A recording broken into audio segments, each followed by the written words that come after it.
Hola amigos, bienvenidos nuevamente. Estamos en Café y Oración, Brian Coffee. Estamos en el programa que hemos llamado Dedito, Devocional Diario para Todos. Ya hoy es miércoles 11 de enero. Ya van, ya son 11 días que llevamos en este nuevo 2020, en este nuevo año 2023. A los amigos que recién se conectan, los invitamos a que sigan la lectura de la Biblia en un año. La lectura de la Biblia que traemos está publicada en la Biblia Las Américas. No significa de que le estemos diciendo que lean las Américas. Hay muchas versiones hoy en día para leer. Simplemente que esa fue la guía que tomamos cuando empezamos este programa de lectura desde el 2008. Eh, Revisamos cada año la Biblia eh, con una temática. En este año, pues, digamos que yo estoy como en esa búsqueda de cuáles, tengo como tres o cuatro temas que estoy muy pendiente para ir subrayando, coloreando. Eh, Estoy subrayando unos tres temas, o sea, porque no estamos leyendo la Biblia así transversal, aunque a veces hacemos comentarios con citas que tienen que ver con algo, porque queremos ampliar el conversatorio, pero sí, por ejemplo, tú puedes decir, voy a ver el amor de Dios, voy a ver la misericordia de Dios, voy a ver la fe, voy a ver las finanzas, voy a ver temas emocionales, voy a ver los enemigos espirituales, o sea, temáticas. Voy a ver el agua, voy a ver el viento, voy a ver los ángeles donde aparecen. Es decir, geografía bíblica, o sea, que cada año que leamos la Biblia haya una temática diferente en lo cual estemos como con el radar puesto. Para el día de hoy tenemos Génesis 27, Génesis capítulo 28, son unos capítulos muy narrativos, muy históricos, no como le gustan a los historiadores, porque la Biblia pues fue escrita no por historiadores, sino a veces hay detalles que decimos, pero esto ¿por qué está aquí? Bueno, tiene un sentido. Y también nos toca el día de hoy escudriñar, leer, inquirir, preguntar Mateo capítulo 8, del versículo 18 al 34, es decir, la segunda parte del capítulo 8 de Mateo. Imagínense, leer medio capitulito, eso no tiene mucho tiempo. Y bueno, el día de hoy volvemos a tener en este 2023 a Jessica Jiménez desde el Estado de México, en la República Mexicana, en ese gran estado de México, que hace, pues que está muy cerca de la Ciudad de México y todo esto, como, como 50 millones de personas viven contando Ciudad de México y Estado de México. Tenemos con nosotros a Jessica Jiménez. Jessica, bienvenida nuevamente. A Dedito, bienvenida. Hola a todos, ¿cómo están? Pues un gusto para mí estar aquí otra vez en el 2023. Día 11 del año es mi primera participación de Dedito del 2023, así que creo que no es tarde para desearte feliz 2023, que todos tus metas, tus sueños, que todo se cumpla, mucha salud, mucho trabajo. Creo que 2023 nos va a ir muy bien siempre y cuando siempre pongamos a Dios en primer lugar, eso que no se te olvide, y poniendo a Dios en primer lugar y diciéndole y orando y que Él nos dé la dirección de todo lo que queremos hacer, créeme que este año va a ir con éxito rotundo si así lo hacemos. Amén. En este año, sí, es decir, cada persona que nos está escuchando tiene motivos de oración en su iglesia local, oración por necesidades, por su ciudad, en fin. Aquí yo les demuestro el mapa de la Florida en esta taza. En este 2023 estamos orando por una ciudad que está al sur de Florida, en Estados Unidos, que se llama Miami, escribe Miami. Entonces, sí, acompáñenos a orar en este 2023 por la ciudad de Miami. Bueno. Los que desean unirse en oración, pues personalmente he ido varias veces a los Estados Unidos, pero no conozco la ciudad de Miami. Espero a ver cuando el Señor me da la oportunidad de conocer esa ciudad. Está dentro de una guía de oración que traemos desde el año 2010, planeada hasta el 2032, diferentes ciudades del continente americano. Entonces, pues, estaremos orando por esa ciudad, cartografiándola, bueno, en fin. El Señor nos pone, empezamos orando por generalidades y el Señor nos va poniendo cargas específicas de oración y bueno, para los intercesores, esa parte. Y bueno, Jessica, pues vámonos porque el tema es largo, son capítulos largos, Génesis 27 y 28. Y bueno, vamos entonces con Génesis 27, Jessica. Wow, debo decirles que Génesis es uno de los libros, de mis libros favoritos de la Biblia. Lo leo, lo vuelvo a releer y me encanta. Creo que toda la Biblia nos gusta, pero claro, cada quien tiene sus capítulos consentidos, favoritos, y me encanta. Y cuando vi que íbamos a hablar de esto, dije, wow, es, como bien lo dice el pastor William, hay mucho de qué hablar, pero también vamos a tratar de hacerlo dinámico y hablar de lo que trata, ¿verdad? Y vamos a hablar de un tema que es que cómo Jacob obtiene la bendición de Isaac. Y aquí vamos a ver varias cosas bastante importantes y el énfasis que tiene. De alguna forma, este capítulo lo que nos trata de decir, o lo que nos dice, es que realmente Esaú quiere la bendición de su padre, quiere la bendición de Isaac y le dice, padre, bendíceme. O sea, yo quiero tu bendición. O sea, él anhelaba esa bendición de su padre. Entonces, pues le dice su padre, le dice a Isaac, ok, ve a cazar y hazme un guisado y tráemelo. Pero ¿qué sucede? Rebeca, su mamá, lo escucha y dice, oh, quiere la bendición, pero yo quiero esa bendición para mi hijo. Porque como sabemos, y aquí digamos que para Rebeca, Isaac era como su hijo favorito. O sea, él era el que ella le tenía más preferencia, más cariño. Entonces, cuando escucha esto, le dice, oye, tu hermano quiere la bendición, pero pues como que yo quiero que la tengas tú. Entonces aquí, ¿qué le dice Rebeca? Le dice, ¿qué dice Isaac? Pero mamá, mi hermano es diferente a mí, mi papá se va a dar cuenta. O sea, él es velludo, simplemente me va a sentir y va a decir, no, no es, ¿no? O sea, se va a dar cuenta.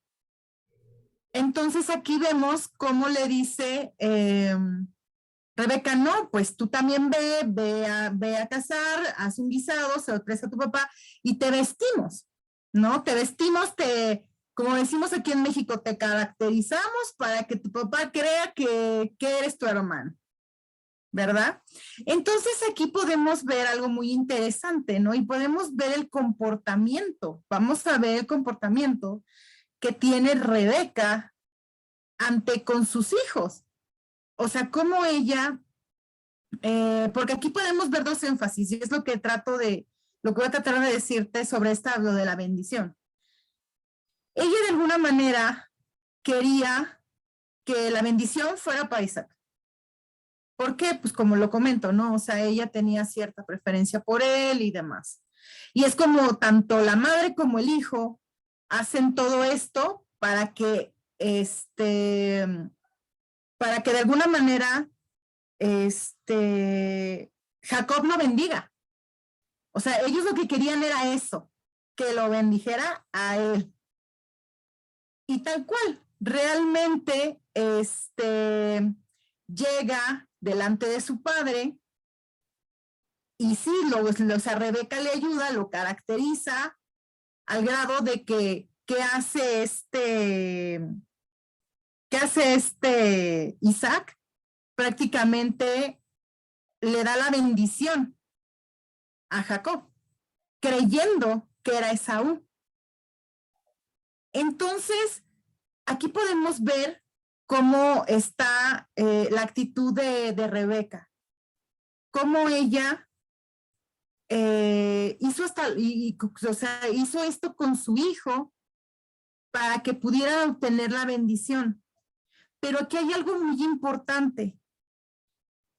Cuando, por si tú recuerdas, en uno de los capítulos anteriores, si no me equivoco, es el 25, cuando ellos estaban en el vientre, y así lo dice la Biblia como tal, ellos de alguna forma se peleaban desde adentro ya andaban ahí como que peleando la bendición, ¿verdad? Ya querían la bendición y ya andaban desde adentro, ya se andaban peleando los dos, ¿no? Los hermanos. Pero aquí hay algo importante que tenemos que recalcar. Realmente podemos verlo como de decir, ay, ¿por qué es tan ventajoso, no? O sea, podemos pensar eso, es que ¿por qué hicieron eso? ¿Por qué entre la mamá, entre Rebeca y Jacob hicieron eso, de que querían la bendición? O sea, ¿por qué? Podríamos pensar que fueron ventajosos, que engañaron, pero realmente si lo vemos en otro sentido, ya era de Dios que esa bendición iba a ser para Jacob. iba a ser para Jacob. O sea, ya era para él. Y lo vemos, y te lo voy a decir desde donde ya se ve que está. Porque en el capítulo 25, en el versículo 23, dice, y le respondió Jehová, 2 naciones hay en tu seno, y 2 pueblos serán divididos desde tus entrañas. Un pueblo será más fuerte que el otro pueblo, y el mayor servirá al menor. O sea, ya era de Dios que la bendición iba a ser para Jacob. O sea, por mucho que Saúl la quisiera y demás, o sea, ya desde ahí ya estaba que esa bendición era para él. Entonces también nos podemos hacer esta pregunta y decir, bueno, a final de cuentas, Isaac le da la bendición a Jacob, se la da a él. Y cuando llega, porque ya Jacob ya de alguna forma lo bendice y demás, entonces, ¿qué pasa? Cuando llega Esaú, le dice, oye, pues yo aquí estoy, ya te traje el guiso. Y le dice, oye, pero pues ya te di la bendición, ¿no? No, pues no era yo. Entonces también nos podemos preguntar ahí, ¿por qué no? O sea, porque realmente si leemos, vemos cómo realmente Isaac no, como que no pone resistencia o tal vez no dice de alguna forma, híjole, porque pudo haber dicho, no, me equivoqué. Le di la bendición al equivocado. Sí, no era para Jacob, era para Esaú. Y como que podemos ver cómo aquí Isaac no pone, ¿cómo decirlo? Como que no pone resistencia, como que no se le ve una actitud de arrepentimiento, no, sino que como que lo acepta. O sea, hasta como que él mismo acepta que esa bendición sí se la dio a la persona correcta. O sea, que sí era realmente para Jacob y no para Esaú. Que vamos a decirlo que sí estaba aceptando la voluntad de Dios. Sí estaba aceptando que esa bendición sí era para Jacob y no para Esaú. ¿Por qué? Porque al final de cuentas, Esaú desde un principio siempre se vio en su actitud que él no quería la primogenitura. O sea, pues desde el hecho de que la vendió por un plato de lentejas, ahí nos damos cuenta cómo él era una persona más carnal, o sea, no se dejaba llevar tanto por la voluntad de Dios, sino por los mismos deseos que él tenía y no se dejaba llevar por Dios. O no entendía lo grande que era esta bendición. Entonces, realmente lo vemos aquí. O sea, vemos esto en este capítulo, de esto trata, de cómo es la bendición que le da Isaac a Jacob y el por qué. Cuando vemos este trasfondo, decimos, wow. ¿Por qué? Porque de un inicio, cuando yo realmente estaba estudiando este capítulo, yo dije, híjole, ¿por qué? O sea, qué ventajosos. Como decimos en México, qué mala onda, ¿no? ¿Por qué hicieron eso? Pero ya cuando nos ponemos a ver que ya estaba asignado, que Dios ya se lo había dicho a Rebeca desde que estos bebés ya estaban en su vientre, ahí es Claro, cuando entendemos que la voluntad de Dios es una. claro. Y también nos podemos preguntar eso, nosotros en nuestra vida si seguimos la voluntad de Dios o queremos hacer lo que nosotros queremos. Entonces creo que este capítulo es hermoso. No, no lo crees, William, de verdad, es hermoso. Sí, aquí la pregunta que yo me hago, es, Rebeca lo sabía desde que están en el vientre. No es difícil suponer que Isaac lo supiera. Aquí el que estaba un poquito que Dios iba a escoger al menor y que el mayor iba a servir al menor. O sea, estaba escogido desde antes de la fundación del mundo y seguramente, y bueno, aquí él no lo dice, pero es una alta probabilidad, estaba escogido en el vientre de la madre. ¿Por qué Isaac estaba tan desalineado a los propósitos de Dios? Isaac ya estaba anciano y tenía problemas de visión, pero el que estaba desalineado era Isaac, la que quería que se cumpliera el propósito de Dios era Rebeca. Entonces aquí vemos a Isaac un poquito desalineado a los propósitos de Dios. Eh, Rebeca está muy alineada a los propósitos de Dios. Hay pasajes complementarios que dicen que a Jacob lo amó y a Saúl no lo amó. Es decir, Dios no amó a Esaú. Entonces, y hay otros pasajes que habla de que Saúl es profano, pues porque profano es alguien que es lo contrario a santo. Entonces, aunque Jacob estaba en un proceso de santidad, santificación, de maduración, el otro sí ya era profano desde niño. Y tan pronto pudo conseguir mujeres cananeas, pues le puso dolor de cabeza a sus papás, trajo amargura, como dice el versículo 35 del 26. Dice, y fueron causa de mucha amargura Isaac y Rebeca. ¿Quiénes? Pues aquí estaba Esaú consiguiendo mujeres, casándose con dos cananeas, luego se casa con una ismaelita, o sea, trayéndole problemas a los papás. Entonces, la pregunta que yo me hago, Jessica, en todo esto es, ¿y qué onda con Isaac? ¿Por qué Isaac le quiere dar la bendición al que Dios no le quería dar la bendición? El que está desalineado es Isaac. Y vemos que parte de la ceguera espiritual de Isaac se refleja como en la ceguera también física, ¿no? Y, y entiendo que si se da una bendición en esa cultura puede ser que cuando se suelta una bendición ya no se le puede quitar al que se la soltó. Es posible que sea un elemento cultural de esa cultura, pero y que de pronto no haya como ese arrepentimiento, esa corrección como en estos días. Pero aquí el problema del que yo veo desalineado un poquitico es a Isaac. Es el que yo veo como desalineado un poquitico a los propósitos de Dios. Sí, realmente creo que aquí el ver que tenía el apoyo de su madre, porque realmente vemos cómo para Rebeca él era su hijo predilecto y ella realmente su apoyo total era para él, Claro. ¿no?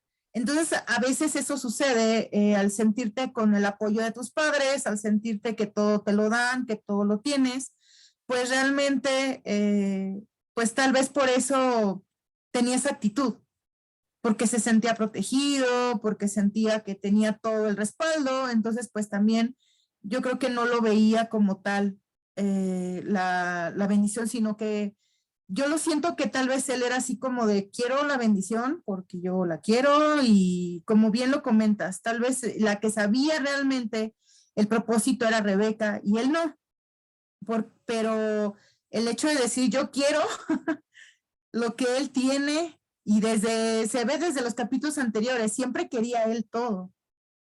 Entonces, pues realmente aquí lo que vemos es eso, o sea, ya estaba, que era para él, pero a la vez, pues como que él también quería hacer las cosas a su manera. Sí, a veces como que, a ver, Dios ha prometido cosas y a veces hay que esperar hasta el final que Dios las cumpla. A veces queremos como ayudarle a Dios en nuestra fuerza, ¿sí? Y puede haber ahí un problema de querer ayudarle a Dios con nuestras propias fuerzas y no es con nuestras fuerzas, ¿sí? A veces nos desalineamos un poquitico queriendo ayudándole a Dios y las iglesias legalistas tratan de ayudarle a Dios con el legalismo, con las condiciones, con los reglamentos. Es una forma de querer ayudarle a Dios para que la gente esté santa, pero no. Realmente, entre más legalismo se pone de religión. A mí lo que me salvó de las iglesias legalistas, porque yo lo he contado en varias oportunidades por el trabajo de mi papá y vivir en diferentes ciudades donde habían pocas iglesias cuando éramos creyentes. A mí lo que me salvó de tantas iglesias legalistas, que ese legalismo tan avasallador, a mí lo que me salvó fue que era buen lector de la Biblia, es decir, yo no comía cuento, es decir, lo que me salvó a mí de mis primeros 20 años en el Evangelio fue que era buen lector de la Biblia, es decir, mmm, no le comía cuento al predicador de turno, es decir, eh, sí, eh, entonces eso me ayudó a mí, eso me ayudó, eso me salvó y me rescató porque yo no puedo decir que mis 10 hermanos andan en el Evangelio, pues ellos fueron lastimados por las iglesias legalistas. Entonces las iglesias legalistas quieren que todos seamos santos, pero con leyes, ¿no? Y eso tiene que ver con la santidad, que es solo el Espíritu Santo, la convicción de pecado que trae en cada persona. Así es. Sí, sí, sí, en realidad creo que ya lo he dicho en algún dedito, si no lo vuelvo a repetir.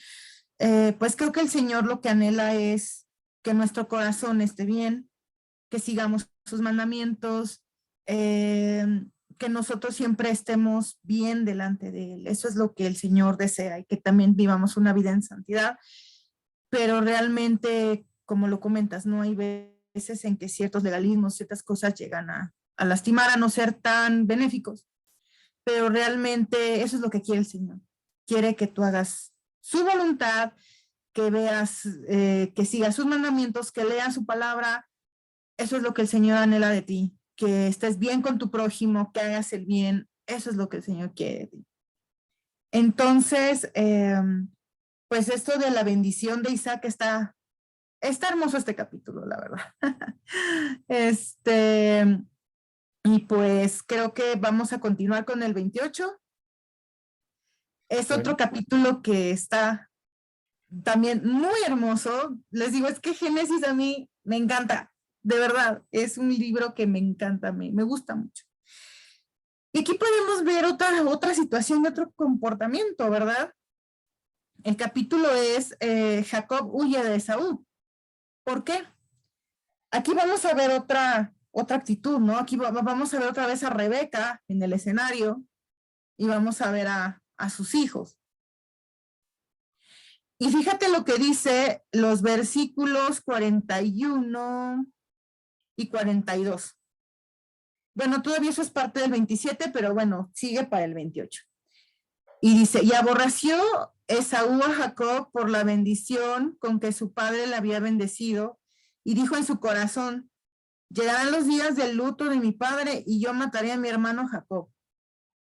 Y fueron dichas a Rebeca las palabras de Esaú, su hijo mayor. Y ella envió y llamó a Jacob, su hijo menor, y le dijo, he aquí, Esaú tu hermano se consuela acerca de ti con la idea de matarte.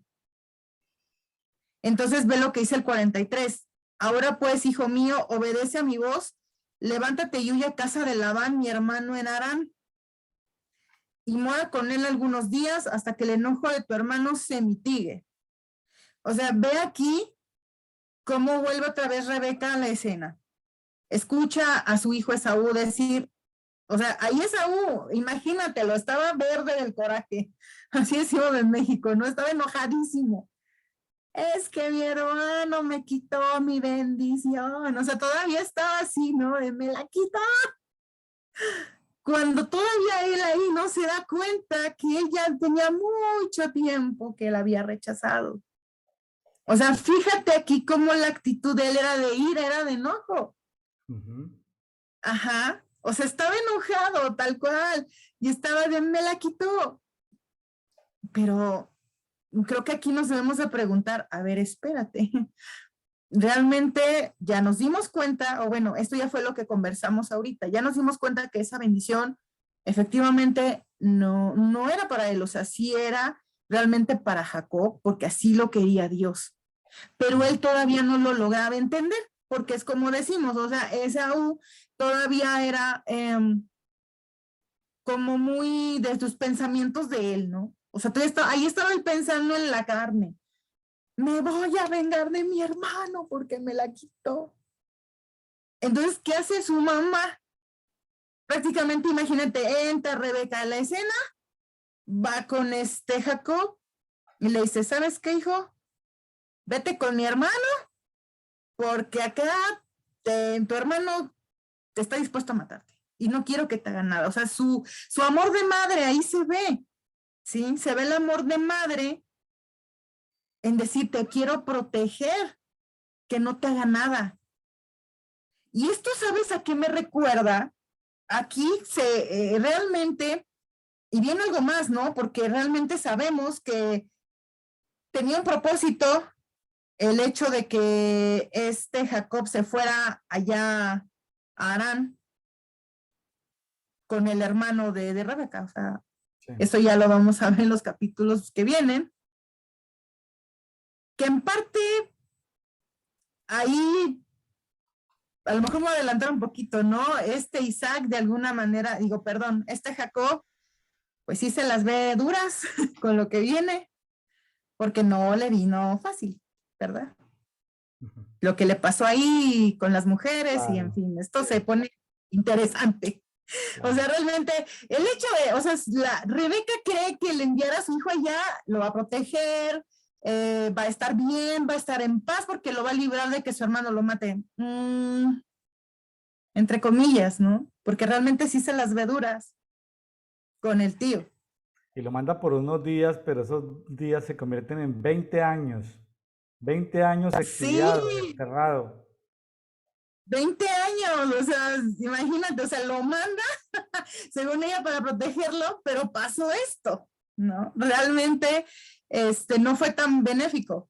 Y luego de que eso ya le tocará a otro de nuestros colaboradores de Edito y te lo va a platicar, pero él quería una y luego que no le dan a la otra y luego vuelve a trabajar por la otra. Ya te lo platicarán en el capítulo que corresponda. Ya me adelanté un poquito, pero bueno.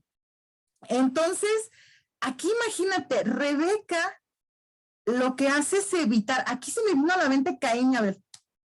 Sí. Lo que vimos en los primeros capítulos de Génesis. Sí. O sea, ¿qué pasó con Caín y Abel? O sea, al Señor le agradó una ofrenda más que la otra, y que hace o sea, se mataron. ¿Por qué? Pues por rencores, por las cosas que pasaron de que por qué le gustó más mi ofrenda que la mía. Bueno, porque sabemos y ya lo vimos, le da de lo primero, le da de lo mejor. Y la otra ofrenda no era así. Entonces aquí prácticamente se evitó eso. O sea, Rebeca aquí entró a la escena y dijo, vete para allá. Porque si no, acá se hace la desgracia y tu hermano te va a matar. O sea, evitó eso, ¿no? O sea, vamos a ver por ese lado el corazón de madre de Rebeca. Evitó una desgracia entre sus hijos. Y ok, se va Jacob, pero aquí vemos cómo Jacob tiene un encuentro con Dios. En este capítulo de Génesis vemos cómo él tiene ese encuentro con Dios. Ujú. Vemos cómo realmente, y es lo que te voy a leer aquí en estos versículos.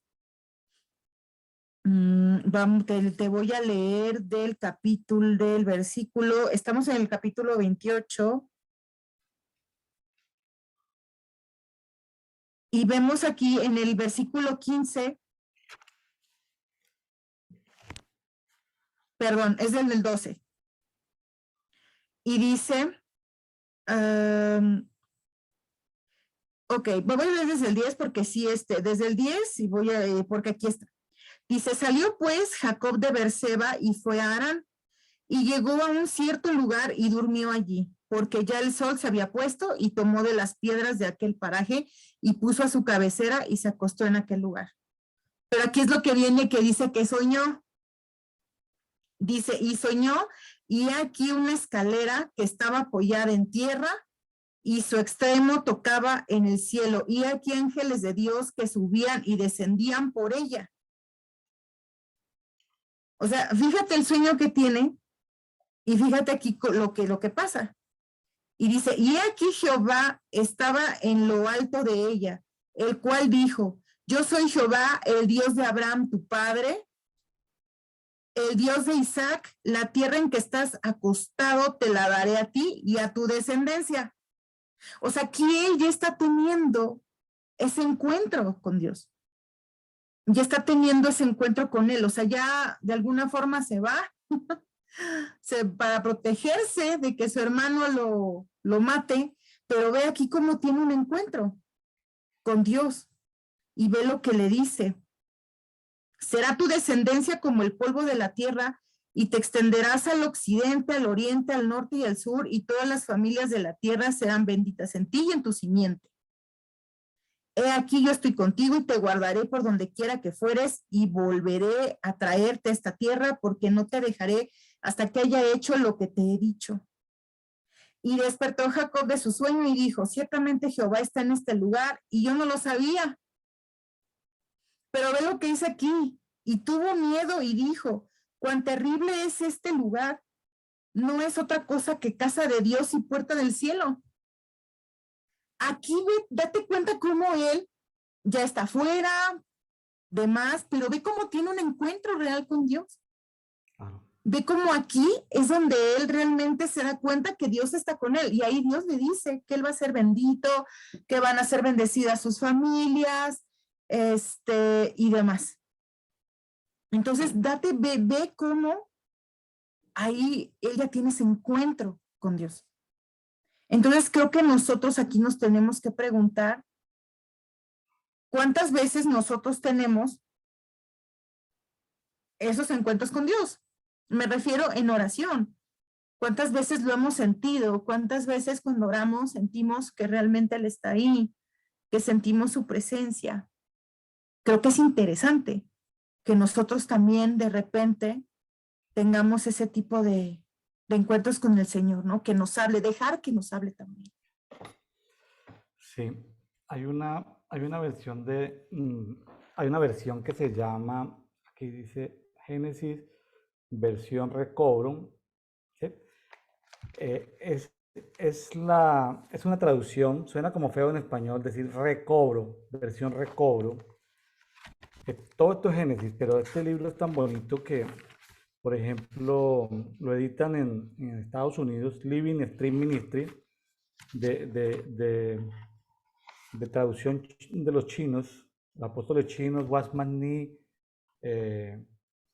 y otros chinos que ya no me acuerdo los nombres, pero vean que, por ejemplo, dice un versículo y ¡brum! Lo explica, un versículo y ¡brum! Lo explica, o sea, entonces está muy poderoso está muy poderoso leerlo en la versión recobro. Yo tengo la Biblia en recobro, no la tengo aquí, la dejé en otro país, pero estoy con ganas de conseguirme el recobro. La mejor explicación de Génesis la tiene recobro, más que Biblia Textual 4, lo tiene recobro, la recomiendo. Es- se puede, no sé si por Amazon, Mercado Libre o por lo que sea, voy a intentar conseguirla nuevamente, aquí hay muchos elementos en este pasaje.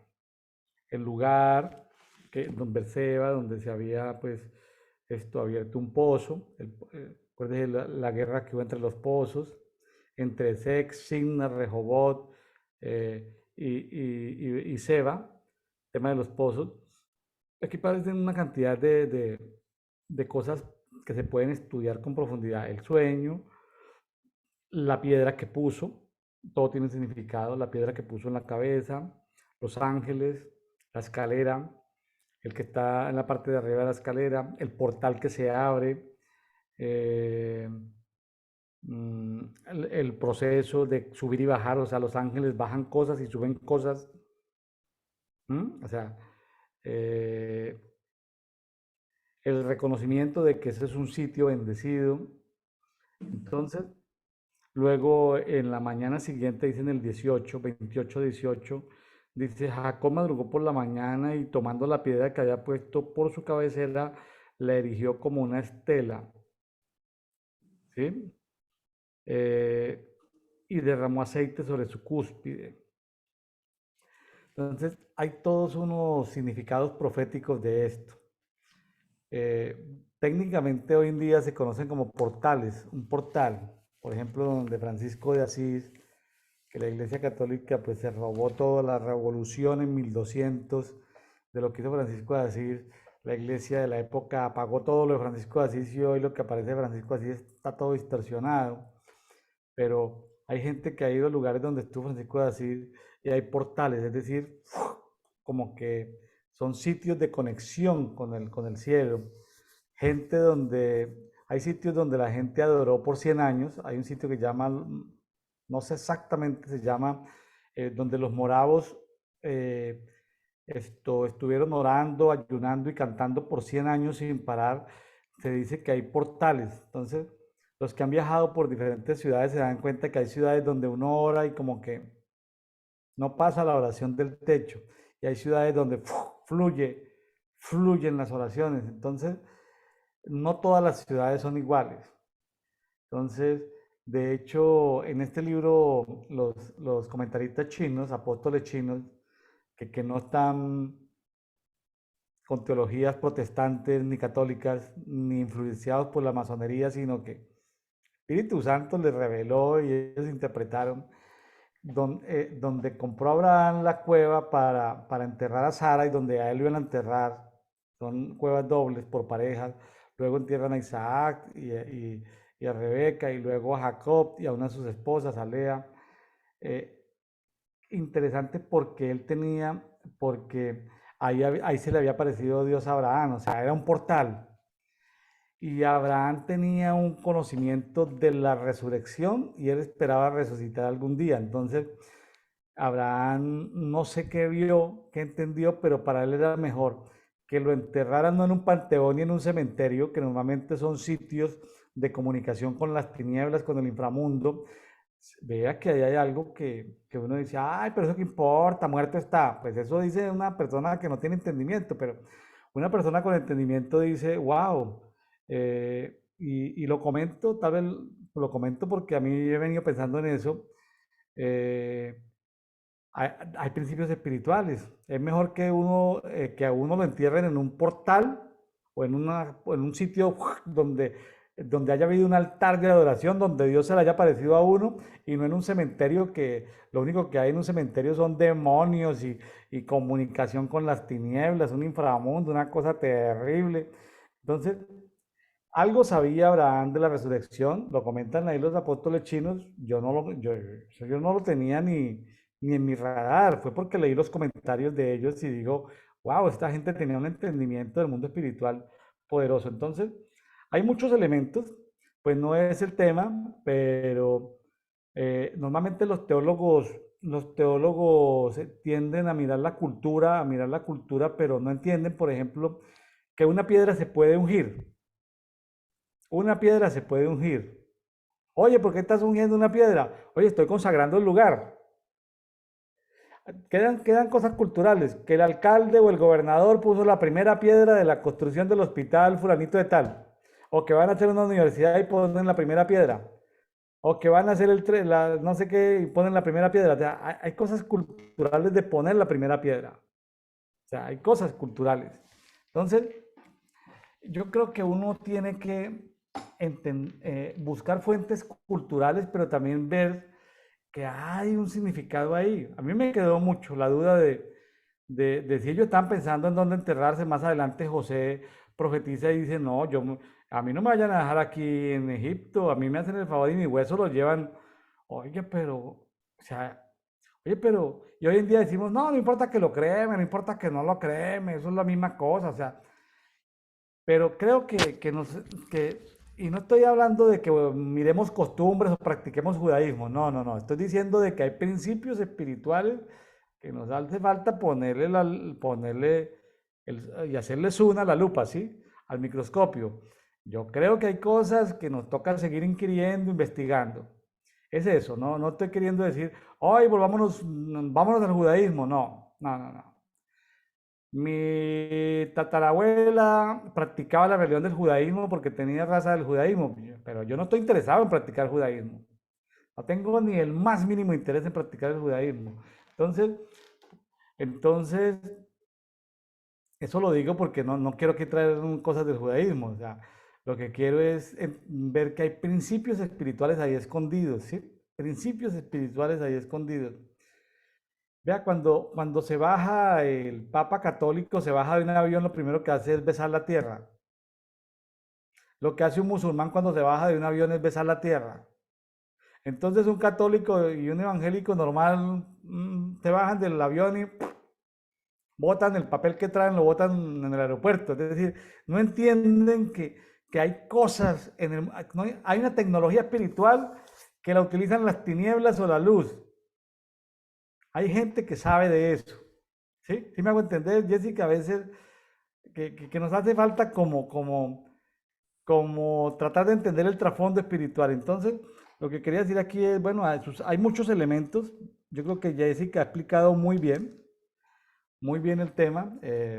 No lo hemos leído casi todo, pues, son solamente algunos versículos, pero creo que ha explicado muy bien. Jessica, la felicito, muy buena, ha descrito muy bien la palabra, creo que se entiende perfectamente. Ya los amigos que quieran precisar detalles, sitios, pues ya los invitamos a que saquen tiempo y lo puedan comentar. Pero creo que en lo que el objetivo de Dedito se persigue, creo que lo estamos cumpliendo perfectamente. Jessica, muy buena descripción la que ha hecho de estos capítulos. Yo sí que es el Señor el que a veces nos da ese entendimiento, ¿verdad? Cuando la profundizamos, cuando vemos más allá. Y pues como bien lo dijo el pastor William, si tú gustas leerlo ya con calma, con mucho gusto. Ahora sí que lo único que sí me gustaría antes de ya que pasemos a lo que vamos a ver de Mateo, que también es una palabra bien poderosa, realmente nos tocó una hermosísima palabra para este día de Dedito. Mira, te lo quiero recalcar en el capítulo 28, está hasta el final, en los versículos del 20 al 22, y dice, e hizo Jacob voto diciendo, si fuere Dios conmigo y me guardare en este viaje en que voy y me diere pan para comer y vestido para vestir, y si volviera en paz a casa de mi padre Jehová, será mi Dios. Y esta piedra que he puesto por señal será casa de Dios, y de todo lo que me dieres, el diezmo apartaré de ti. Ya desde aquí, ya estamos, fíjate, estamos en el Antiguo Testamento, estamos en el capítulo 28 de Génesis, primer libro de la Biblia, y aquí ya menciona el diezmo. Ya menciona, y aquí ya lo está diciendo, se lo está diciendo a Dios. Y le está diciendo, si tú me guardas, si tú me das pan, si tú me das lo que yo necesito en este viaje, tú vas a ser Jehová mi Dios. Bueno, ahí pues nosotros sabemos que Dios siempre está con nosotros y no nos va a faltar nada, ¿verdad? Pero ¿cómo le dice aquí? Si tú me das lo necesario, yo voy a darte de eso que tú me des, yo lo voy a apartar, lo que es tuyo. O sea, ya desde aquí ya está apareciendo la importancia del diezmo. claro. Entonces, sí, El no me bo- quería ir al otro sí, libro del nuevo sin recalcar esto.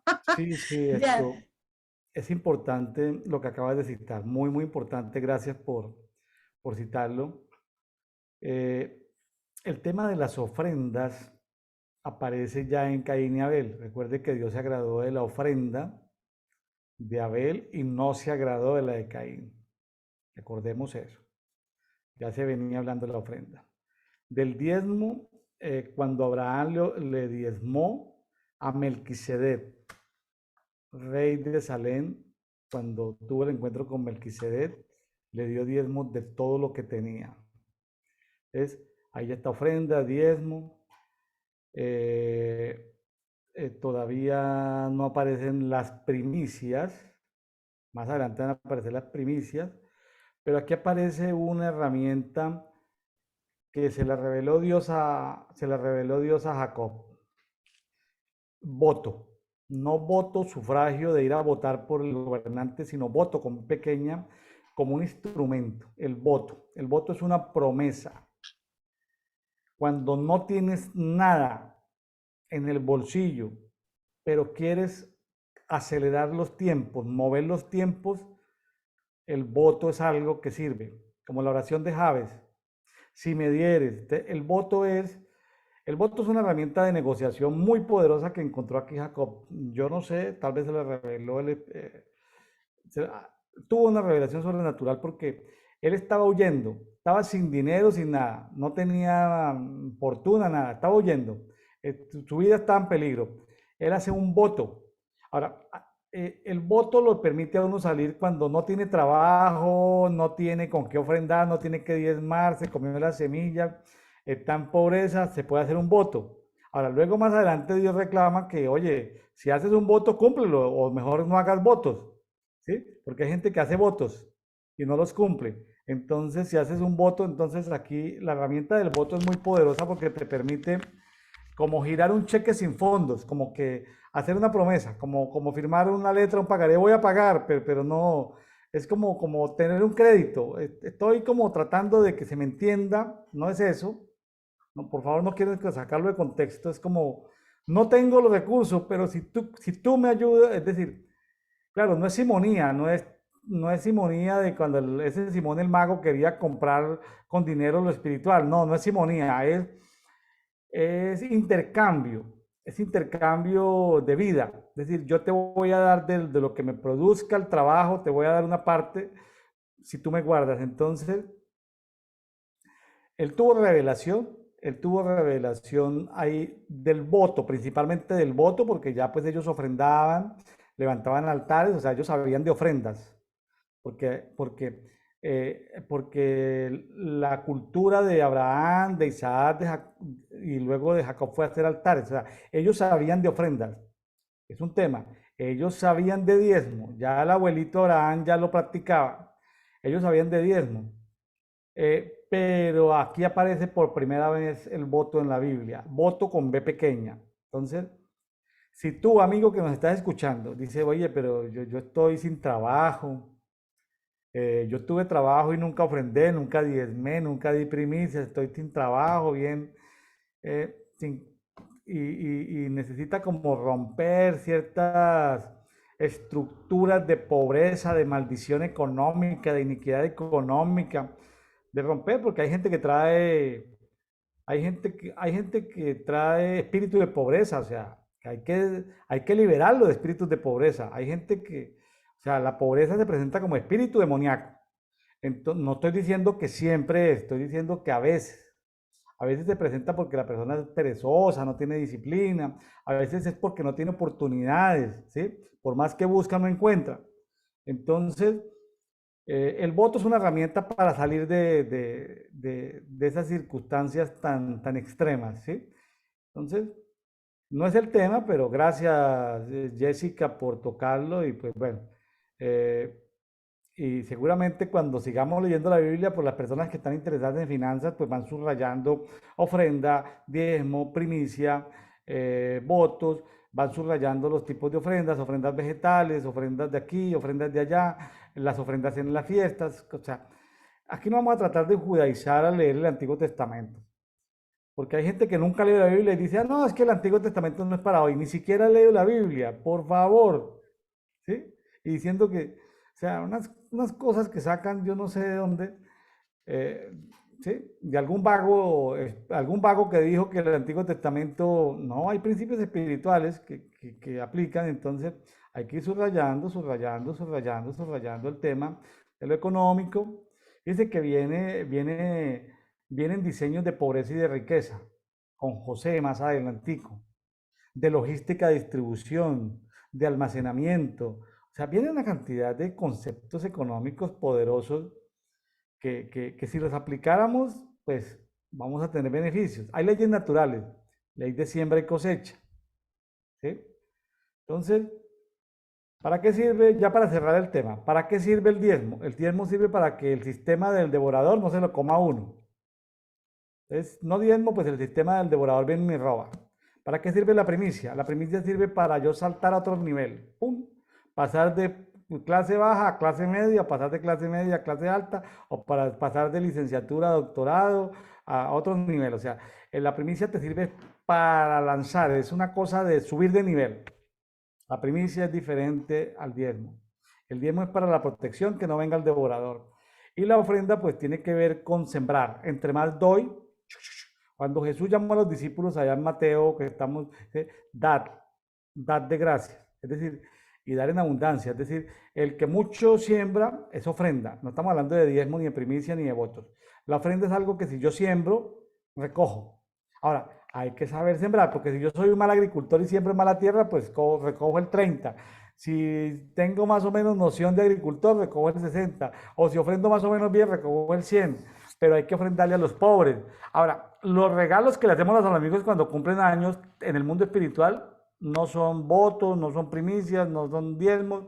Cuando yo le doy un regalo de Navidad, de, año, de no sé qué, a mis amigos de cumpleaños, realmente es una ofrenda. Ofrenda para los pobres, ofrenda para los amigos. Proverbios habla de que los regalos abren puertas. Es decir, si yo no le doy ofrendas a mis amigos, pues no abro puertas. Jessica, ¿qué pasa si yo a la Ciudad de México y te llevo chile habanero y te llevo cochinita pibil enlatada?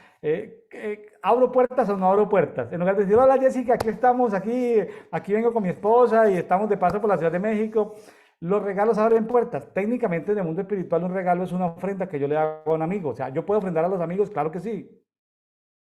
A los amigos ricos, ahora, si uno quiere abrir una puerta con un rico, hágale un regalo. A un jefe, o sea, abren puertas. Claro, uno tiene que saber en qué momento lo hace, porque, por ejemplo, en la época decembrina, para finales de año, es una época muy oportuna para uno hacerle regalos a gente que tiene poder. Hacerle un regalo porque es una puerta que va a abrir.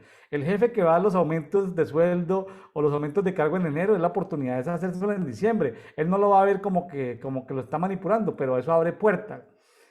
Si llegas sin regalos, pues no abres puertas. O sea, lo dice Proverbios. Entonces, qué bueno y si la temática tuya, ya como para pasar a Mateo, si la temática tuya en lectura de la Biblia en el año son las finanzas, subraya las finanzas. Si es la adoración, subraya la adoración. Si es la oración, subraya la oración. O sea, encuéntrale un tema. El año pasado estuvimos en cultura de amor y misericordia. Estuvimos en cultura de amor y misericordia y teníamos un formato donde hacíamos 7 preguntas, tratando de en la lectura del año 2022 encontrar todo lo que era amor y misericordia.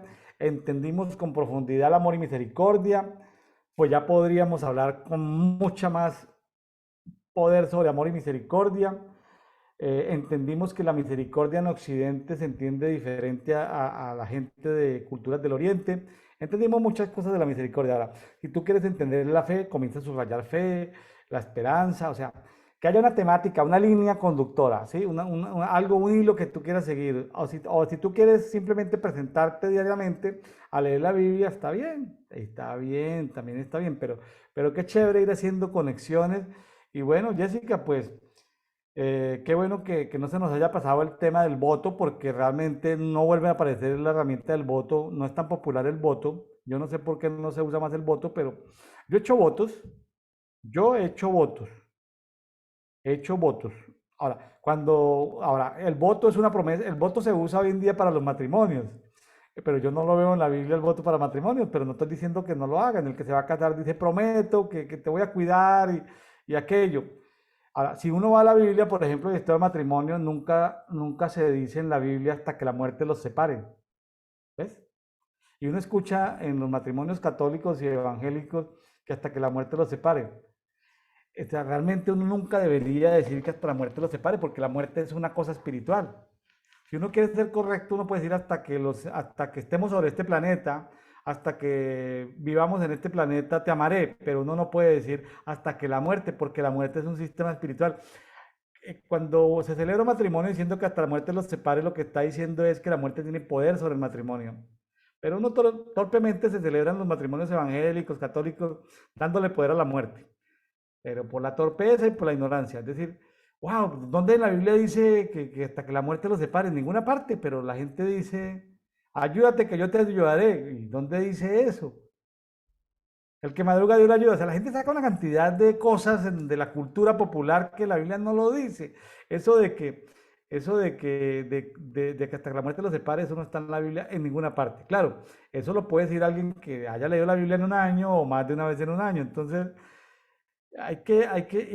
si usted quiere leer el matrimonio, ¿por qué, por ejemplo, se podían casar con más de una mujer? ¿Por qué se podía allá y aquí no? Es decir, eso tiene su razón de ser.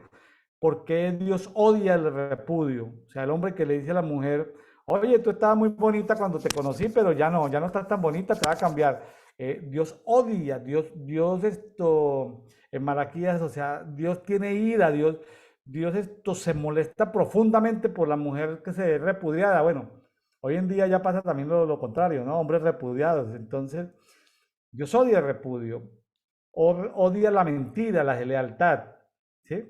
O sea, ser desleal es de las cosas graves. Pero claro, para eso hay que leer alguna vez hay que leer Malaquías. Entonces, bueno, Malaquías por ahí también se habla de ofrendas y se habla de ventanas que se abren en los cielos, cosas que no, o sea, uno va a ver ventanas, ¿dónde? En los cielos hay ventanas y, bueno, en fin. Jessica, pues yo creo que vamos a Mateo porque me estoy extendiendo mucho. Sí, vamos a Mateo. También aquí en Mateo vamos a ver tres temas pequeños, pero que también creo que tienen mucha importancia y mucho que decirnos. Y el primero que vamos a ver es Mateo 8, del 18 al 22. Ok. Aquí son 6 versículos, son 5, perdón. Sí los voy a leer porque creo que aquí al final sí viene como que el trasfondo de esto que nos quiere decir Dios aquí. Y dice, los que querían seguir a Jesús, viéndose Jesús rodeado de mucha gente, mandó pasar al otro lado. Y vino un escriba y le dijo, maestro, te seguiré a donde quiera que vayas. Jesús le dijo, las zorras tienen guaridas y las aves del cielo nidos, mas el Hijo del Hombre no tiene dónde recostar su cabeza. Otro de sus discípulos le dijo, Señor, permíteme que vaya primero y entierre a mi padre. Jesús le dijo, sígueme, deja que los muertos entierren a sus muertos. Creo que aquí el mensaje es bastante claro. El Señor aquí nos está diciendo qué tan dispuestos estamos a seguirle. ¿Qué tan dispuestos estamos a seguirle y a continuar con él? Seguir en la vida cristiana, seguir en los pasos de él. ¿A qué me refiero con esto de qué tan dispuesto estás? Bueno, si lo estás viendo, yo ya lo he comentado, yo me estoy formando como misionera en una escuela. Y cuando te vas a ser misionero y nos vamos a ir a otro lugar, ¿a qué me refiero con otro lugar? Otro país que no es el tuyo, o puede ser dentro de tu mismo país, pero en otro estado, en otro lugar. ¿Qué sucede? Para ser misionero tenemos que dejar a nuestra familia, nuestro trabajo, nuestra comodidad, porque tal vez vamos a ir a un lugar en donde no va a haber luz, no va a haber agua, los servicios son limitados, pero vamos a ir porque vamos a predicar la palabra y queremos alcanzar a la gente que es no alcanzada hasta el día de hoy. Claro. Entonces, ¿qué sucede? A eso se refiere el Señor. ¿Qué tan dispuestos estamos a seguirle? Yo pongo aquí ahorita los que son misioneros y que tenemos a varios ya en diferentes partes, no solo de México, del mundo, que salen a predicar el evangelio a otro lugar, a otro país y dejas absolutamente todo. Pero también eso fue parte de la obediencia al mandato que Dios te hizo, al mandato que les hizo a ellos. Y también con el llamado que yo tuve de quiero que te prepares para esto. Entonces aquí, cuando dice sígueme, deja que los muertos entierren a sus muertos, es como decir, tú sígueme y tú deja que las cosas atrás sigan, que continúen, tú sígueme. O sea, yo sé por qué te estoy diciendo que me sigas. Tú déjalo atrás, deja todo, no te preocupes. Si yo te estoy diciendo que me sigas, sígueme y ya, deja todo allá. Ajá. Claro. Aquí estamos viendo, Jessica, las multitudes eran llamados, pero el llamado es digamos pero ya parece como después del llamado aparece el escogido, ¿no? Y el escogido ya no solamente sigue, sino sirve. Entonces, el misionero es alguien que sigue, pero sirve. Pero para servir tiene que dejar algo. O sea, es un precio. Bueno, ya hay varios, ahí el tema es profundo. Yo quería simplemente de este bloque llamar la atención que hay un versículo que es el 18, que no hace parte del bloque, o que sí hace parte del bloque, pero que vea lo que dice. El 18 dice, viendo Jesús una muchedumbre a su alrededor, mandó pasar a la orilla opuesta. Estaban, creo que en el mar de Galilea, un gran lago. Entonces, está la multitud, y viene la multitud tras él. Y entonces es la oportunidad de predicar a la multitud. Eso haría un misionero, ¿cierto? Predicarle a la multitud. ¿Y sabe qué hace Jesús? Ve la multitud y dice, vámonos para el otro lado. Oye Jesús, a ver, creo que lo tengamos en mente. Jesús, viene la multitud, viene, quieren prédica, quieren enseñanza. Muchos vienen por comida física, otros vienen porque le oren para las enfermedades, porque tienen demonios. Bueno, Jesús está haciendo una cantidad de milagros y cosas. Viene la multitud y Jesús ve la multitud y en lugar de atender la multitud, Jesús dice, vámonos para el otro lado. Ahora, quiero que lo tengan ahí entre paréntesis, porque ese pareciera que no hiciera parte del bloque, ¿cierto? Sigamos adelante. Sigamos con el segundo bloquecito de esta segunda parte de Mateo 8. Sí. Entonces, bueno, aquí ya nos dimos cuenta que qué tan dispuestos, o sea, el Señor nos está diciendo en esta parte, qué tan dispuesto estás en seguirme y llevar mi palabra. O sea, qué tan dispuesto estás para que tú me sigas. Entonces, creo que eso es una reflexión personal de cada Claro, quien, qué tan dispuestos estamos claro, a claro. seguirlo. Ahora, el llamado es a ser entrenado, ¿no? El llamado es a ser discípulo. El discípulo es alguien en entrenamiento. Luego, pues recibirá una comisión, ¿no? Un comisionamiento. Pero bueno, ahorita los está llamando simplemente a que caminen con él. El método de Jesús es como se dice el método peripatos. Venga y conversamos juntos, o sea, venga, caminemos y conversemos. Sígueme. Oye Jesús, pero es que estoy ocupado, que mire, que no sé qué. No, entonces no me quiere seguir, o sea, pero tiene que ver no con hacer legalismo de decir que uno va a abandonar a la familia, que no. Lo que tiene que ver es con las prioridades. ¿Ya?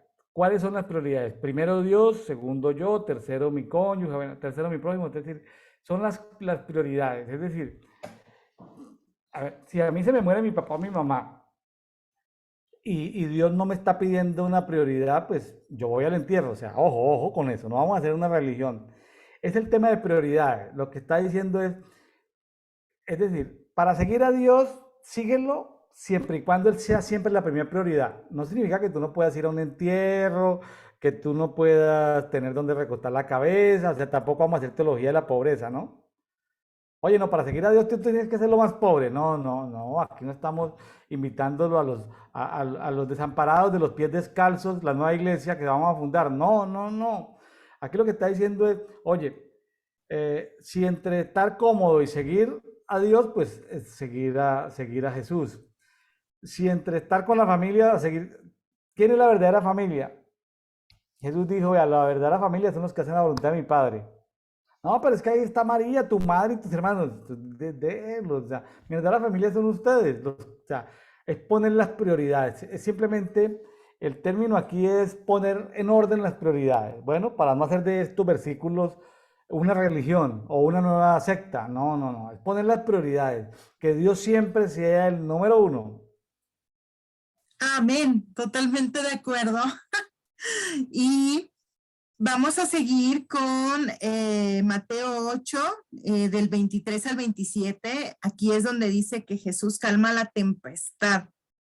También esto es un mensaje muy poderoso.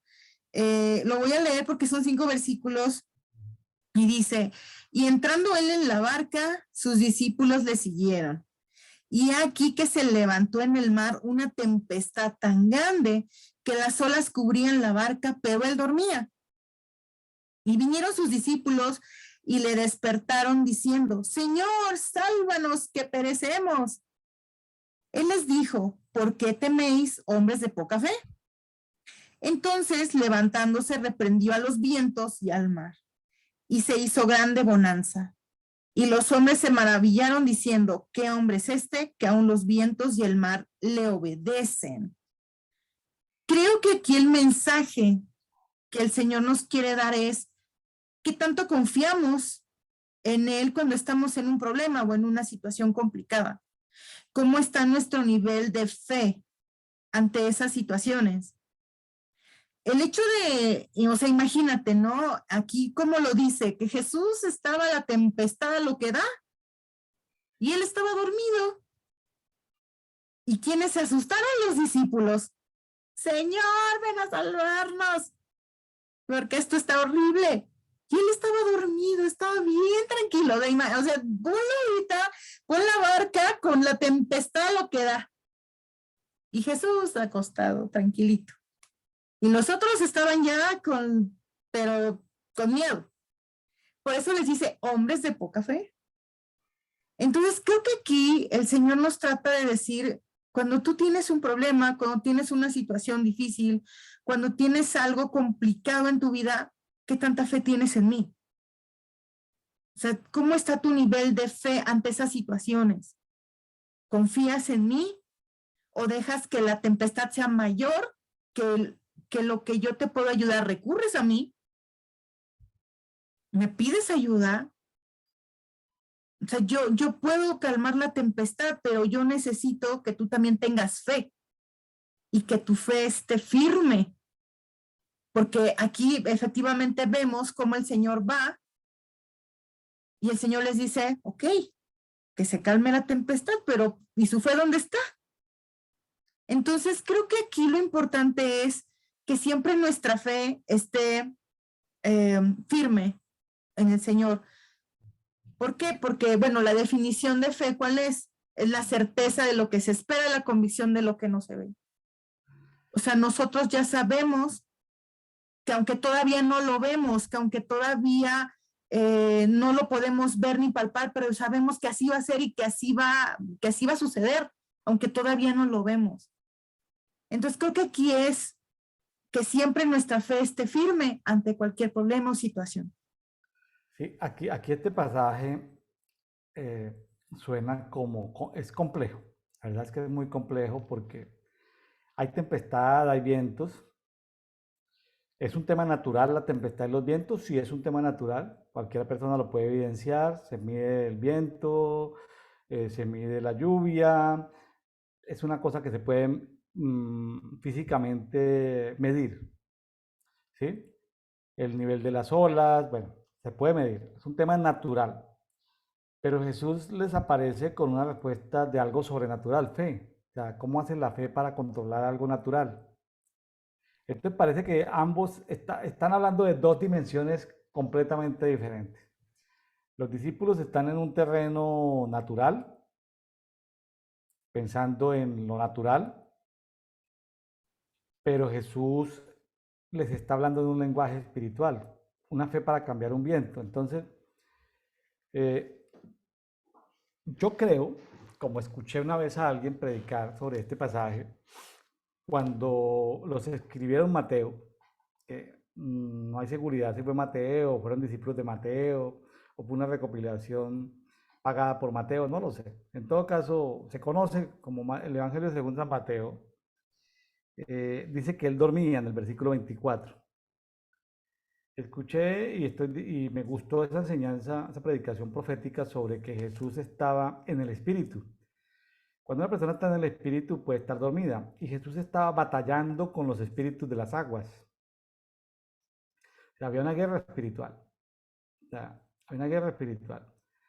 Los discípulos estaban en un proceso de entrenamiento, no tienen por qué saber de guerra espiritual.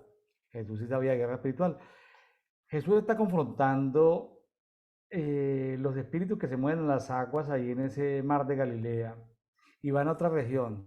Van, hacen algo y se devuelven.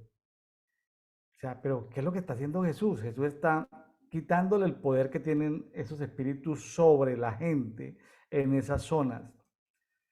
Normalmente la gente que ve en los puertos,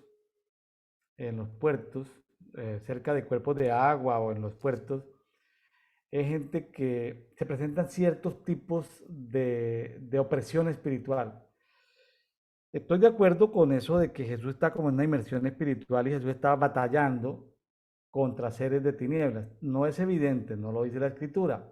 Veamos el tercer bloque del día de hoy en Mateo 8 y al final hago otro comentario que tiene que ver con eso. ¿Qué pasó ahí? Exacto. Y precisamente va muy ligado con lo que tú estás comentando ahorita, William, de la cuestión de los demonios y demás, y ahorita lo vamos a ver aquí. Y dice los endemoniados gadarenos. Cuando llegó a la otra orilla, a la tierra de los gadarenos, vinieron a su encuentro dos endemoniados que salían de los sepulcros, feroces en gran manera, tanto que nadie podía pasar por aquel camino. Y clamaron diciendo, ¿qué tienes con nosotros, Jesús, Hijo de Dios? ¿Has venido acá para atormentarnos antes de tiempo? Estaba paciendo lejos de ellos un hato de muchos cerdos. Y los demonios le rogaron diciendo, si nos echas fuera, permítenos ir a aquel hato de cerdos. Él les dijo, id. Y ellos salieron y se fueron a aquel hato de cerdos, y aquí todo el hato de cerdos se precipitó en el mar por un despeñadero y perecieron en las aguas. Y los que los apacentaban huyeron. Viniendo a la ciudad, contaron todas las cosas y lo que había pasado con los endemoniados. Y toda la ciudad salió al encuentro de Jesús, y cuando le vieron, le rogaron que fuera de sus contornos. Bueno, yo aquí el comentario que puedo hacer es que aquí vemos cómo estos, fíjate cómo en el versículo 29 le dicen estos endemoniados, ¿qué tienes con nosotros, Jesús, Hijo de Dios? ¿Has venido acá para atormentarnos antes de tiempo? Aquí creo que estamos viendo, y bien como lo comentaba el pastor William, ya estamos viendo la confrontación de las tinieblas, o sea, de lo que son los demonios, las cosas demoníacas contra las cosas de Dios. Creo que aquí lo estamos viendo claro, esa confrontación. Y cómo le dice, es que si tú nos echas fuera, pues mínimo mándanos allá donde están esos cerdos. O sea, ok, ya, o sea, casi le están diciendo, pues si ya me vas a echar fuera, ¿por qué? Porque ellos saben quién es él, o sea, sí saben quién es. Y le dice, si nos vas a echar fuera, pues mínimo mándame allá con los cerditos, ¿no? Entonces le dice, pues vayan.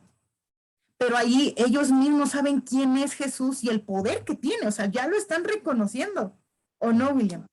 Claro, lo reconocen más que los mismos fariseos. Los fariseos no lo vieron y los endemoniados sí lo veían. Hay un dicho que dice, si no te reconoce el mundo, si no te reconoce el mundo de las tinieblas, mucho menos te van a reconocer en el cielo. Es decir, tú puedes llegar a una ciudad y primero te identifican los brujos y hechiceros, saben que llegaste a la ciudad y en cambio los pastores de la ciudad ni siquiera te han dado cuenta que llegaste. ¿Hago entender? O sea, la sensibilidad del mundo espiritual, hay veces hay que tenerla, ¿no? Eh, aquí pues Jesús, siguiendo pues el comentario anterior, Jesús había disputado ya guerra espiritual, había echado fuera a los grandes, porque esos son niveles del mundo espiritual, y ya quedaban los de menos nivel. Ya entonces los de menos nivel pues se ven expuestos ante Jesús, ya confrontados la luz, porque ellos ven un tipo de luz y saben la gloria de Dios que rodea a Jesús. Entonces los demonios ya dicen, no, pues ya nos llegó el fin, los jefes se fueron, los jefes los echaron fuera y estamos aquí nosotros solitos. Era una legión y ellos reconocen, como bien dice y comentaba Jessica, piden permiso de ir a los cerdos. Escuché hace días a un amigo que hemos tenido aquí en Dedito, al doctor José Calé Mirkin, desde Tucumán, Argentina, decir que el Señor le mostró en una revelación que lo dejémoslo como revelación para no hacer teología de eso, pero está chévere el comentario que el Señor ama a los cerdos porque a veces como hemos sido influenciados por tanta cultura del judaísmo, que no, el cerdo es malo, que no sé qué, por el tema del judaísmo pero fíjese que el Señor ama tanto a los cerdos que los cerdos cuando sintieron que los demonios los habían poseído, porque los demonios pueden poseer animales o árboles o cuerpos de agua o ciertos lugares, entonces, ¿sabe qué hicieron los cerdos? Jesús ya le dio potestad de entrar dentro, pero los cerdos pensaron, preferimos estar muertos que ser casa de demonios. Y ¡bum! Se fueron por el precipicio y se mataron. Dijeron, primero muertos, ¿sí? Hicieron harakiri, primero muertos que endemoniados. Entonces, decía nuestro amigo Calemirkin, José Calemirkin, de Tucumán, Argentina, que el Señor le mostraba en una visión que tuvo de cómo el Señor amaba a los cerdos y ama tanto a los cerdos que los cerdos prefirieron estar muertos que endemoniados. Sí, sí, suena como una cosa loca, pero, pero tiene razón. Entonces, ahí después de que caen los cerdos, los demonios, ¿qué se hacen? ¿Para dónde se van?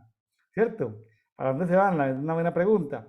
Cuando la gente, en los movimientos de liberación, que eso parece más exorcismo que liberación, oye, que lo manda a los infiernos, pero espérate, o lo manda a no sé dónde, o sea, claro, eso ya pasó mucho tiempo, hace 30, 40 años, eso una persona endemoniada le hacían tomar una botella de aceite y eso vomitaba y duraba 3 días para botar el demonio, ¿cierto? Botaba espuma y destruía cosas, ya, pues, es un asunto de poder y autoridad que a veces un demonizado se puede sanar con un abrazo y un beso y sacarlo de esas zonas de tinieblas, de oscuridad y el demonio tiene que huir. Ahora, lo importante de la liberación demoníaca, y a veces sucede en iglesias donde echan mucho fuera demonios, y lo digo con conocimiento de causa y con experiencia, lo digo con autoridad también, se sacan los demonios y la persona no es acompañada en el proceso. Se le hace un daño. Cuando la persona no es acompañada en el proceso, lo que hace es que luego queda más súper endemoniada. Porque el demonio se va y luego no tiene a dónde, no lo recibe en ninguna parte, se devuelve, invita a otros amigos y viene y toma la casa. Entonces, el tema no es de hacer, voy a decirlo con respeto y espero que me perdonen, pero quiero ser claro, el tema no es hacer exorcismo. Exorcismo lo hace un liberacionista evangélico, católico, ortodoxo, leyendo unas oraciones, el demonio se va, pero el tema es acompañar a la persona, porque si la persona tiene adicción al pecado, pues va a seguir pecando. O sea, la persona tiene que ser acompañada en dejar de pecar para que luego cuando venga, los demonios ya no tienen autoridad legal de volver a poseerlo. Y si viene acompañado con otros que va a volver, pues no. Entonces hay personas, Y por eso sucedió en los movimientos de liberación de hace 20, 30 años, que los liberacionistas se iban a los psiquiátricos, a las clínicas mentales y pedían orar por los endemoniados. Claro, pues es que leyendo unas oraciones o unos rezos, los demonios se van. Pero entonces eran felices porque los demonios se iban, hacen gritos, chillan, bueno, hacen show y medio y se van. Pero el problema es que luego los médicos y las enfermeras de los psiquiatras decían a los liberacionistas, por favor no vuelvan, porque cuando ustedes oraron por los enfermos que estaban en sí, las personas fueron libres, pero pasados 2 o 3 días están peor. Entonces, por favor, no vengan a orar ustedes, evangélicos acá, no vengan a orar por la gente enferma. Claro, porque es que la persona necesita un acompañamiento. ¿Qué es un acompañamiento? Necesita la asesoría de un pastor entendido en la materia o de un líder entendido en la materia, o sea, de gente con revelación en la materia, o sea, gente con alta sensibilidad del Espíritu Santo para acompañarlo en el proceso. O sea, la liberación debe ir acompañado la liberación es un suceso. En cambio, necesita ser acompañado de un proceso. Entonces, sí, sí, claro, tú ves que, uy, eso donde hay iglesias que echan fuera demonios, llena, pero son sucesos, sucesos, sucesos, o que hay sanidades, sanidades, luego la gente está más enferma. Entonces, lo que hay que ver para los evangelistas, no se sorprendan los evangelistas o los misioneros con que echaron fuera demonios y sacaron enfermedades. No, el tema no es de sucesos. El tema también es, Jessica, para los misioneros, cuando liberen gente y cuando salen gente, que esa persona tenga acceso a alguien que lo acompañe en el proceso para que luego de la enfermedad que fue sanado, del demonio que fue liberado, haya alguien, porque entonces llegan ustedes como misioneros y se vuelven otra vez para su país y queda la persona más enferma, más endemoniada que al principio. ¿Me hice entender, Jessica? La Claro que diferencia entre sí. suceso y proceso. No, es que tienes toda la razón. O sea, realmente cuando se hace una liberación, pues claro, las personas que hacen la liberación pues tienen que estar preparadas. Sabemos que estamos, contra quién estamos peleando, ¿verdad? Contra las tinieblas. Y como bien lo dice, sí necesitan ese acompañamiento. O sea, no los dejen solos, porque sí es como, mm, lo sanaste, o sea, porque ya lo sanaste, lo liberaste, ya se fue lo que se tenía que ir, pero si no hay ese acompañamiento, si no se refuerza espiritualmente, es por lo que nos comenta, y tiene razón el pastor William, viene toda la legión de regreso. Peor. Peor, exacto, viene peor porque al final de cuentas no tuviste ese acompañamiento, no hubo ese reforzamiento espiritual para que no llegara al doble. Entonces, sí, de verdad que sí, realmente hay un acompañamiento, sí es necesario, no hay que dejar solas a las personas. Entonces sí se requieren procesos porque la persona necesita tener una vida en Cristo, tener una identidad, conocer su propósito, ser limpiada, o sea, caminar. No, sí, no estoy hablando de vaya a la iglesia, no estoy hablando de vaya a la iglesia, estoy diciendo que tiene que tener un programa de acompañamiento, un discipulado, ¿sí? Porque vienen nuevamente las tentaciones, vienen las adicciones, ¿sí? Entonces, es fácil liberar a una persona de un demonio de inmoralidad, pero el cuerpo es adicto de drogadicción, el cuerpo es adicto. Entonces, ¿cómo se hace? Se necesita acompañamiento para que la adicción física haya forma de bloquear, de bloquear, de bloquear, de bloquear, de bloquearse. ¿Sí? Un acompañamiento.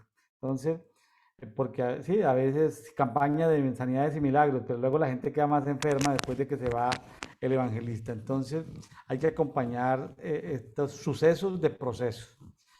Bueno, Jessica, pues esto, interesante que luego entonces, después en el 9 cuando dice, y entrando en la barca pasó nuevamente a la orilla y fue a su propia ciudad. Jesús estaba viviendo en Cafarnaúm. O sea, Jesús entonces ahí sí volvió. O sea, ahora, rebobinemos toda la segunda parte del capítulo 8. Viene la multitud. Jesús no le presta atención a la multitud, digámonos de aquí. Confronta a los espíritus de las aguas, vaya a hacer unas liberaciones, vuelve otra vez Qué interesante, o sea, Jesús, pero atravesar todo el mar de Galilea, ir y dar una vuelta solo para eso, sí. Más adelante tenemos evidencia que en esa zona, luego cuando fueron de dos en dos, ya les quedó mucho más fácil ir a evangelizar en esa zona de Gadara. Eso está cuando Jesús ya los comisionó, los envió, los entrenó, entonces ya era mucho más fácil. Es decir, Jesús tenía que hacerse cargo de esos espíritus territoriales para que luego los evangelistas puerta a puerta pudieran tener más eficiencia, más efectividad. ¿Sí? Cuando los envía en el Mateo 10, entonces es como primero se necesitan los intercesores, o sea, vamos a ir a evangelizar a Honduras.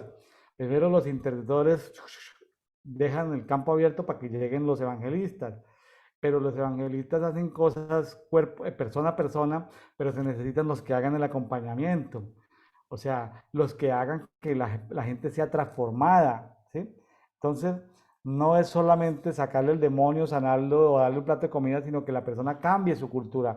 Entonces vienen después de los evangelistas tienen que quedarse los pastores en esas comunidades, o sea, ya alguien se tiene que quedar de misiones el resto de su vida, es decir, no la misión de volver otra vez después de los 8 días, sino quedarse tal vez a dar su vida entera para poder pastorear en una comunidad.